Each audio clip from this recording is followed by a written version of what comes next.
bwatyo bwayogera Mukama. Betegera gwe twakkiriza n'abatannaba kumukkiriza bantu zisanze ensi n'emirimu gye bakoleramu. Tuli mu mbeera nga twetaaga okusasirwa kwa Mukama, zisanze abaka era nga tetumayina kikijja. zisanze bizinensi. Katonda taliko kyalikola wabula ng'alabudde abaddu be bannabbi be ekyama. wulira ggwe eggulu, tega okutu eri ensi, kubanga Mukama ayogedde. bwatyo bwayogera Mukama. Katonda azze okwogera na bulamu bwo. Omwana wa Katonda ow'omuwendo omungi, ssebo naawe nnyabo andaba ku mukutu guno ogwa 3ABN TV, nsaba onzikirize nate ziremu okutwala omukisa guno okulamusaako mu linnya lya Mukama waffe Yesu Kristo. Njagala nnyo okwebaza kubanga otambudde naffe okuva eri gye twatandikira obubaka buno ate n'okutuusa ekiseera kino. Njagala kukkiriza nti obubaka buno tebukulese kyekimu. Njagala kulowooza nti olina ky'okyusibwamu era olina kye weeyongeddeko mu ngeri y'okutegeera ekigambo kino n'amakulu gaakyo eky'okubuulira enjiri. Era bw'omala okutegeera kirala ate n'okuteekesa mu nkola nakyo kirala. Nsaba oyimukiremu mu maanyi osobole okugenda okukola omulimu ate mu ngeri esingako obulungi. Abagalwa bassebo ne bannyabo, njagala kutegeeza nti mukisa munene nnyo Katonda okulonda ggwe okubeera omukozi awamu naye. Era tokitwalanga ng'ekintu eky'okuzannyiramu. Katonda alina engeri zonna ze yandisobodde okukozesa, naye bw'abanga akkiriza naawe obeere ku mugendo ogwo ogw'abantu bayagala okutambuza ekigambo kya Katonda, kyandibadde kikulu nnyo. Olaba abantu baagala okukolera gavumenti, olina omusanga ng'ayagala okubaako kyakola, ayagala okukolera wano ne wali, naye tomanyi kyekitegeeza okubeera ng'oli minisita oba ng'oli muntu atambuza amawulire agakwata ku kigambo kya Katonda. Badde nange mubuulizi w'enjiri ya Kristo T.W. Matiya Maganda Mwanga okuva mu ttwale liri ery'ekiwologoma ate mu busumba obw'ekireka. Njagala kwebaza kubanga otambudde nange.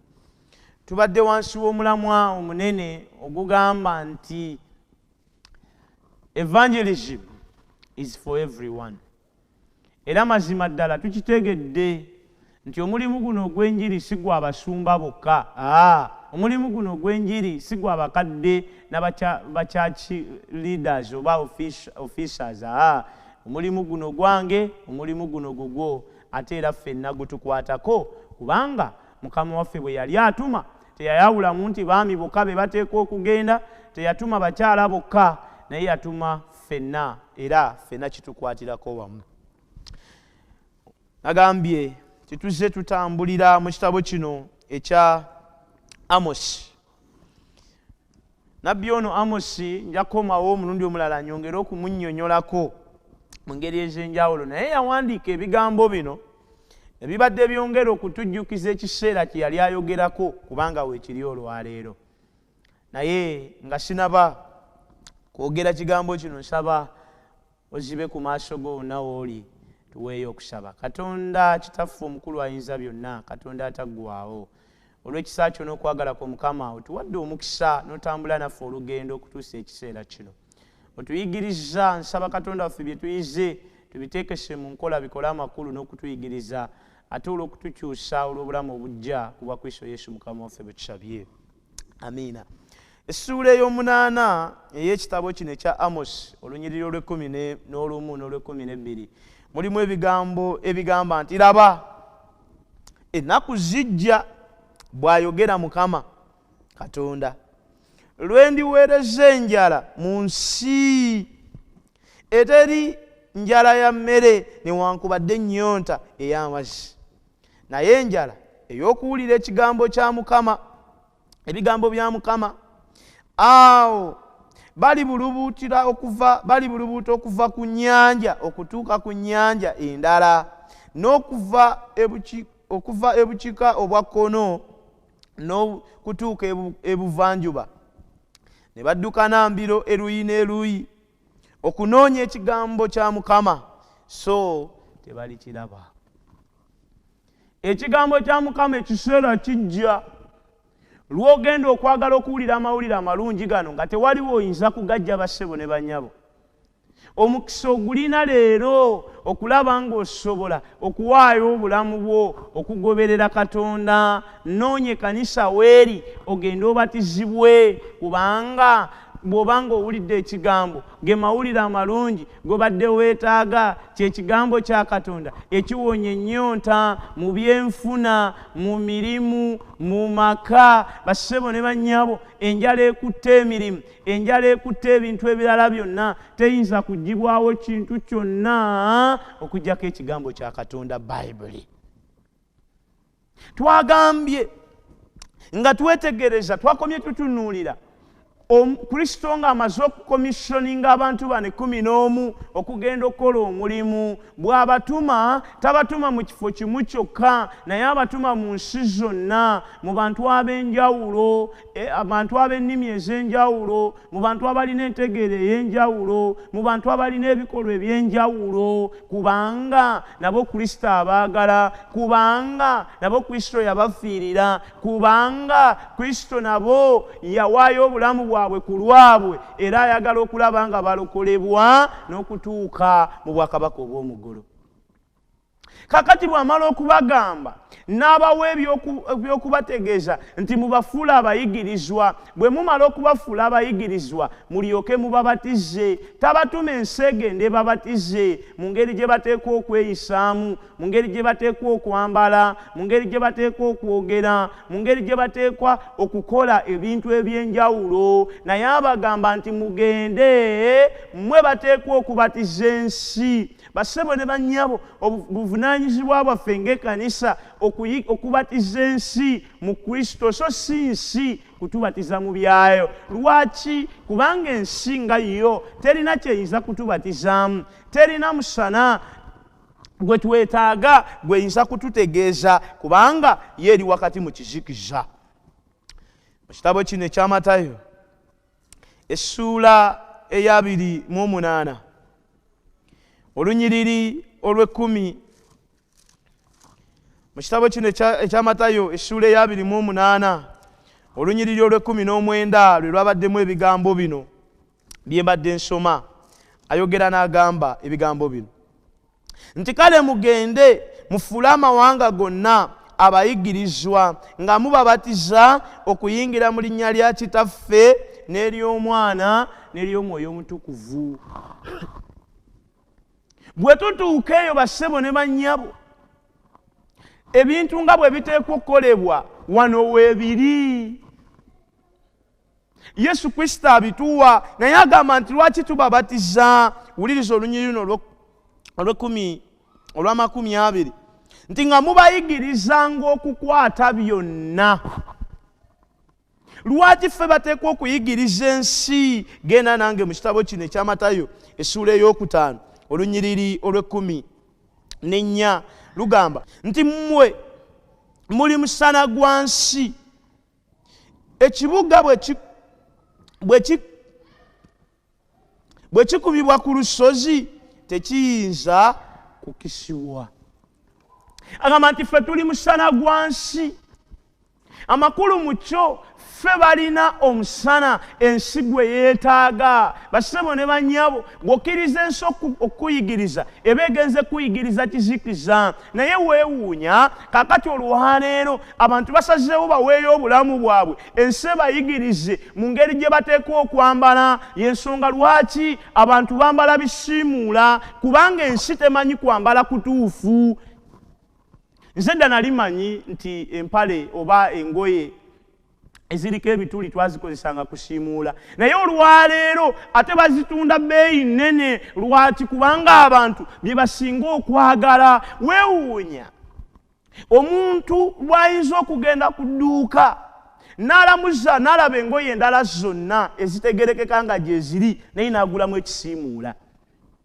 Kaakati olwaleero ensi eyigiriza abavubuka okwambala, eyigiriza abavubuka enjogera. Olaba nga abantu boogeranga yo ng'ensi. ffe balina ekigambo kya Katonda abateekwa okuyigiriza ensi bassebo ne bannyabo butya bweteekwa okukwata amaka naye bwewuunya ng'abantu ennaku zino amagezi engeri gye bateekwa okukwatamu amaka gaabwe baganoonya mu nsi. Twerabidde ekigambo kya Katonda nti mwe muli amagezi ge twetaaga bassebo ne bannyabo okutwala eri ensi. Bassebo ne bannyabo ensi terina ngeri ki gyeyinza kutuyigiriza kuyimba. Wesanga abantu ennaku zino nga bayimbanga nsi kubanga bakkiriza ensi ebeere mu bo, bagenda kubuulira njiri naye enjiri n'ebabuulira. Omuwandiisi w'ebigambo binaagamba nti bwe mugenda temukkiriza kubayigiriza naye mukkirize mubayigirize kubanga bye babayigiriza tebabirina, mmwe balina bye muteekwa okubayigiriza. Abagalwa bassebo ne bannyabo ffe balina ebintu bye tuteekwa okuyigiriza ensi mu ngeri gy'eteekwa okukwatamu sabbiiti. Singa okkiriza ensi ekuyigiriza engeri gy'okwatamu sabbiiti olwo oba okivuddeko. Singa okkiriza ensi ekuyigiriza bassebo ne bannyabo mu ngeri gy'oteekwa okusalamu enviiri n'ebintu ebirala olwo oba olemeddwa. Omuwandiisi w'ebigambo binaagamba nti ffe balina amazima, ffe balina omusana gwe tusobola okuyigiriza ensi okulaba ng'esobola butya bweteekwa okulya. Ensi neeyigiriza abantu okulya. Yensonga lwaki balya n'ebitali birongoofu. Olwaleero abantu tebakyayawula biriibwa n'ebyo ebitaliibwa. Lwaki? Kubanga bagaanye okuwuliriza ekigambo kya Katonda. Bagenze ne bakwata ebyensi nabo ne baagala okubiteeka mu bulamu bwabwe. Yensonga lwaki bassebo ne bannyabo bw'otunuulira ennaku zino abantu engeri gye bakwatamu ebintu n'obulamu bwabwe, beeyisanga nsi, boogeranga nsi, batambulanga nsi kubanga ensi yabayigiriza. Naye omuwandiisi w'ebigambo binaagamba nti mugende mubayigirize nga byonna nze bye nabalagira. Bwe tutuuka eri bassebo ne bannyabo mu njiri tewaliwo bye tujjamu. Abantu tuteekwa okubayigiriza byonna. Tuteekwa okubayigiriza sabbiiti ey'amazima, tuteekwa okubayigiriza abafu bali ludda wa, tuteekwa okubayigiriza bassebo ne bannyabo biki ebiriibwa biki ebitaliibwa. Tuteekwa okubayigiriza okuzuukira bassebo ne bannyabo nga bwe kuli. Tuteekwa okubayigiriza obulamu nti waliwo obulamu obusukka obulamu buno mwe tuli. Tuteekwa okubayigiriza lwaki Kristo yajja ku nsi. Bassebo ne bannyabo tetuteekwa kubayigirizaako byo ebibasanyusa byokka, tuteekwa kubayigiriza byonna bye baatugamba. Bw'otuuka okuyigiriza abantu n'obayigiriza amateeka 10 n'ojjamu erimu erya sabbiiti olwo oba by'obayigiriza biba bikyamu kubanga byonna tuteekwa kubibayigiriza nga bwe byatugambibwa. Abagalwa bassebo ne bannyabo gwe tolinaayo kikyo by'olina bya Kristo. Kati bwe tugenda mu kubuulira enjiri bwe tubuulira Kristo era tuteekwa kuyigiriza nsi so si nsi kutuyigiriza. Naye emirembe gya kaakano gitutta abantu, emirembe gya kaakano gitutta obulamu bwaffe ng'abavubuka. Olwaleero abavubuka bangi obulamu bwaffe tetubutwala nga kya muwendo. Tukkiriza ensi etuyigirize, yensonga lwaki tetwawula ngoye na bisiimuula. Omuwandiisi w'ekitabo kino ekya Timoseewo, Pawulo bw'aba awandiika eri Timoseewo essuula eno ey'okuna olunyiriri olw'omwenda n'olw'ekkumi agamba nti fuba okujja gye ndi mangu kubanga Dema yandekawo ng'ayagala emirembe gya kaakano. Abagalwa bassebo ne bannyabo emirembe gya kaakano gireetedde abantu okukompromisinga, gireetedde abavubuka okwerabira kye bali, gireetedde abavubuka bassebo ne bannyabo okutambula nga mu bifuba mulinga omuli sepulingi, zireetedde abavubuka okutambula ng'engoye ziggwa. Abavubuka olwaleero obulamu bwabwe tebabutwalira ddala nga eky'omuwendo, banoonyeza emirembe gya kaakano, balaba ebintu ebyenjiri birimu okubatawaanya. Yensonga lwaki tebaagala kubeera kitundutundu ku mulimu guno. Oli yagamba nti empale z'abavubuka zambuka zikkirira ate ng'ez'abakyala zambuka. Bassebo ne bannyabo, njagala kutegeeza nti ekiseera kye kino nga tunoonya okuyigiriza ensi, tuteekwa okugiyigiriza byonna nga Kristo bwe yabitugamba. Omuwandiisi omu agamba mu katabo kano ayitibwa Ellen G. White agamba, bwe yali awandiika omuwandiisi ono agamba nga sinaba kusoma quotation eno, agamba nti it is very unfortunate that today it is vice versa. It's now the world to teach the church. Kitalo bwe kibanga kakati ensi yetuyigiriza byonna, tuli bakusaasira bassebo ne bannyabo. Ekkanisa erina mission ey'okuyigiriza ensi. Ensi terina kyeyinza kutuyigiriza okujjako okututwala mu kuzikirira. Katonda atuyita olwaleero tuveeyo yonna gye tuli tusobole okutwala mission eno. Wuliriza, awandiika n'agamba nti the church has a mission to teach to the world. Awandiika mu katabo kano akayitibwa Great Controversy nti conformity to the world customs, to the worldly customs, converts the church to the world, but it never converts the world to Christ. Waliwo abantu abagamba nti olw'okubanga twetaaga okubuulira abantu enjiri, katwogerenga bo, katwambalenga bo, katweyisenga bo, olwo bwe banaatulaba basobole okutukyusa, tusobole okubakyusa n'okubabuulira enjiri. Abaagalwa bassebo ne bannyabo, ebyo byogezaako baabikolaakola dda, tebisoboka. Tosobola kubeera nga oli ocompromisinze n'olowooza nti bijja kukola. Omuwandiisi mu kitabo kino eky'Abaluumi essuula ey'12 olunyiriri olusooka alina ebigambo by'ayogera bye njagala okugabana naawe.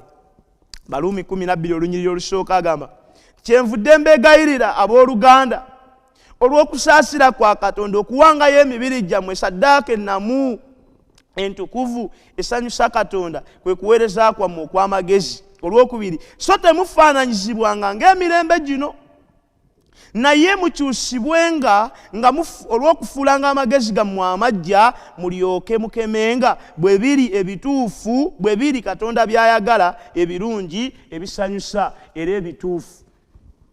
Tetufaananyizibwanga ng'emirembe gino egiri corrupted. Tetufaananyizibwanga ng'emirembe gino bassebo ne bannyabo egirimu abantu abatayawula bitukuvu ku bitali bitukuvu. Tetufaananyizibwanga ng'emirembe gino bassebo ne bannyabo egirina ennyonta bassebo ne bannyabo ey'ekigambo kya Katonda. Omuwandiisi w'ebigambo binaagamba nti tetufaananyizibwanga ng'emirembe gino. Emirembe gino giri corrupted. Emirembe gino gyonoonese. Emirembe gino girimu obujeemu. Emirembe gino gye gy'abantu abataagala kugondera kigambo kya Katonda. Emirembe gye tulimu bassebo ne bannyabo gy'emirembe gy'okukyusa Sabbiiti okugiteeka ku lunaku olulala. Emirembe gye tulimu bassebo ne bannyabo egy'abantu okuyita obwereere. Emirembe gye tulimu egy'abantu okukyawa amawulire amalungi agakwata ku kigambo kya Katonda. Emirembe gye tulimu bassebo ne bannyabo gy'emirembe egy'abantu abatambuza obulamu bwabwe nga bwe baagala. Wuliriza, agamba nti the mission for the church is to convert the world to the church, not the church to the world. Bassebo ne bannyabo, Katonda teyatutuma tugende tukyuse kanisa okugiyingiza mu nsi, naye agamba tuyigirize ensi okulaba nga tusobola okugiyingiza mu kanisa. Ebyo byokola simanyi, engeri gy'oyambalamu, engeri gye weeyisaamu, engeri gy'okolamu ebintu byo bassebo ne bannyabo, simanyidde ddala obanga okyali ku mulamwa ogw'okubuulira enjiri n'ekigambo kya Katonda.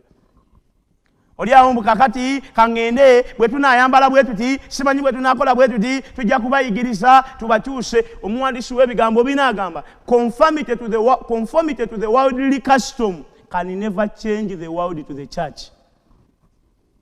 Bassebo ne bannyabo, njagala kubategeeza ebigambo bino nti you cannot win someone to Christ using a worldly method. You may win him to church, because when that person, but you can win him to church, because when that person is not won to Christ, Because the person who went to Christ is the person who has left the world. Osobola okumukyusa n'omuyingiza ekkanisa naye nga tomukyusiza kudda eri Katonda. Omanyi waliwo enjawulo. Osobola okubeera omukristaayo ateekateeka okuwerekera abalala okugenda mu ggulu. Omuntu ategedde Katonda era akyuse ye muntu alessa ensi. Agamba nti when we sing like the world, when we dress like the world, when we eat like the world, we are implementing the world's agenda, not the gospel. Abagalwa basebo ne banyabo, bw'okola ebintu by'okola, bw'oyimba ng'ensi, bw'oyogera ng'ensi, ntera okuwulira ennaku zino abantu abagamba kaka temulina vibe, ffe twagala vibe, tetwagala kutunnyonnyola, tetwagala kutugamba kintu kirala kyonna, twagala vibe. Abagalwa basebo ne banyabo, vibe teri mwe okusinza awamu n'okubuulira enjiri. Tuteekwa kutwala kigambo kya Katonda eri Kristo, eri abantu abalala. Mu kitabo Counsels for the Church, chapter 56, page 312, ayogera ebigambo bino n'agamba nti the society of unbelievers will do us no harm if we mingle with them for the purpose of connecting them to God, and are strong enough to withstand the influence. Abagalo basebo ne banyabo, ekitundu gye tubeera tekyandibadde na buzibu naffe singa twetabulatabula nakyo n'ekigendererwa eky'okubuulira enjiri n'okukonectinga ekitundu ekyo eri abantu eri Kristo. Tekyandibadde na buzibu era nga tuli beeteefuteefu okubeera nga tusobola okuyimirira influence eyinza okujja n'ekyo. Agamba nti it is easier for the world to convert you than it is for you to convert the world. Kyangu nnyo ensi okukyusa, kyangu nnyo ensi basebo ne bannyabo okubatiza, kyangu nnyo ensi okuyigiriza, nga bwe kiri ekizibu okubanga gw'osobola okukyusa ensi ate okugireeta eri Kristo. Amaliriza n'ebigambo bino mu lunyiriri luno olusembayo olw'amakumi 20 ng'agamba nti nga mubayigirizanga okukwata byonna bye nabalagira mmwe, era laba nze ndi wamu nammwe ennaku zonna okutuusa emirembe gino lwe giriggwaawo.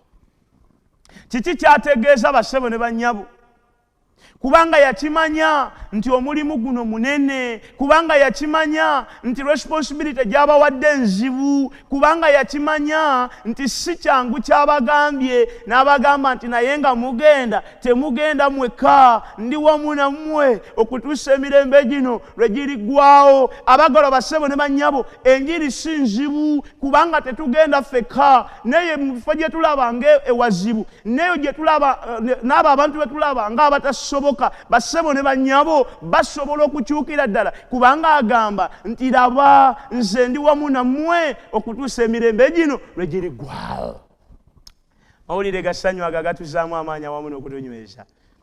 Buli lwe tugenda okubuulira enjiri Mukama waffe abeera naffe. Naye bw'ogenda okugeya, basebo ne bannyabo, Katonda tayinza kugenda naawe. Bw'ogenda mu bikolwa eby'obutamiivu, bw'ogenda mu bikolwa eby'obubambaavu, Katonda tayinza kugenda naawe. Naye Katonda ali wamu n'abo abagenda okubuulira enjiri. Katonda ali wamu n'abo abanakuwalira ebintu ebikolebwa mu nsi muno. Katonda ali wamu n'abo abalina okulumwa, abalina okwagala, abalina okuwaayo obulamu bwabwe okulaba nga basobola twala amawulire amalungi eri abantu abalala bonna. Bw'oba oyagala Katonda okutambula naawe mu mbeera zonna, nsaba obeerewo nga buli kimu ky'okola okikola olw'okutwala Katonda eri abantu abalala. Evangelism is for everyone. Tewali ali exempted, tewali ali exceptional.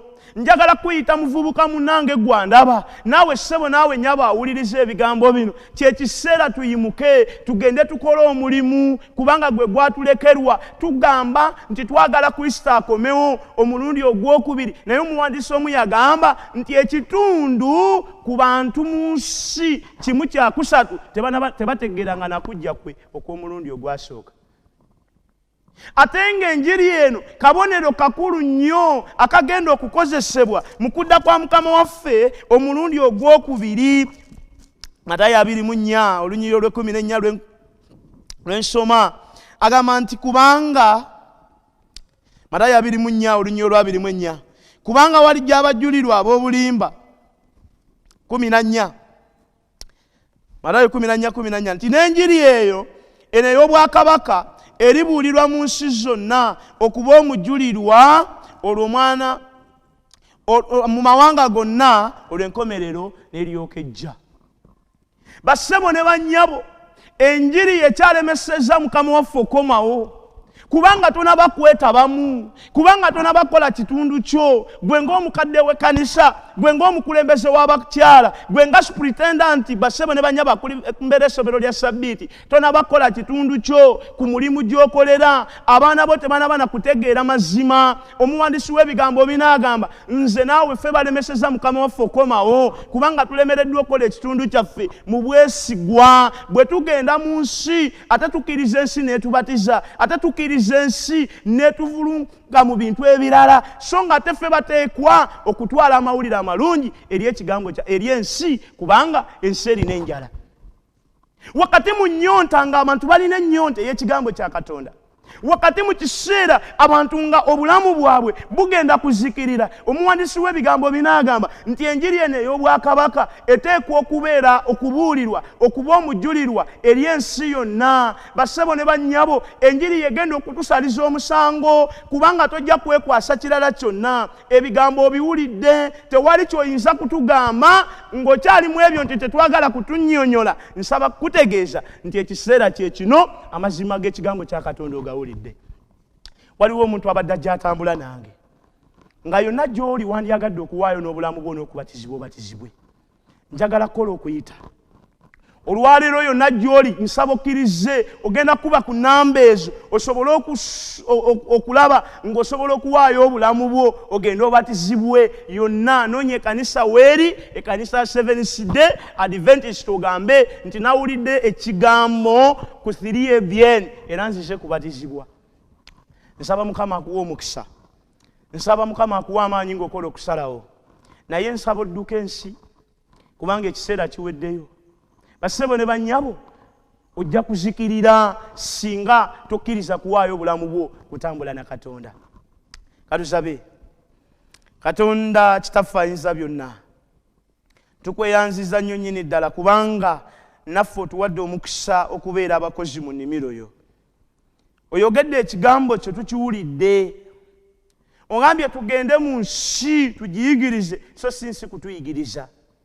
Ebadde egenda etubatiza, engeri gye twogera, engeri gye tweyisaamu, engeri gye twambalamu, abantu nga tebadde tetukyayawula bisiimuula ku ngoye. Katonda Ayinza Byonna nsaba otutegeeze awamu n'okutujjukiza obuvunaanyizibwa bwaffe. Amawulire gano amalungi agazze gye tuli katugaanirize n'essanyu mu bulamu bwaffe, ate mpaayo n'omuntu oyo awaddeyo obulamu bwe Mukama okulaba ng'asobola okutambula naawe yonna gy'ali. Nsaba onyweza okusalawo kwe ate okutuusa enkomerero. Saba ekisa kyo n'okwagala kwe kitubeere leero ne bulijjo ogulumizibwa oyo bw'ekitiibwa ate naffe tuweebwe omukisa oguva gy'oli ku bwa Yesu Kristo Mukama waffe bwe tusabye. Amiina. Mukama nsaba akuwe omukisa ogw'amaanyi.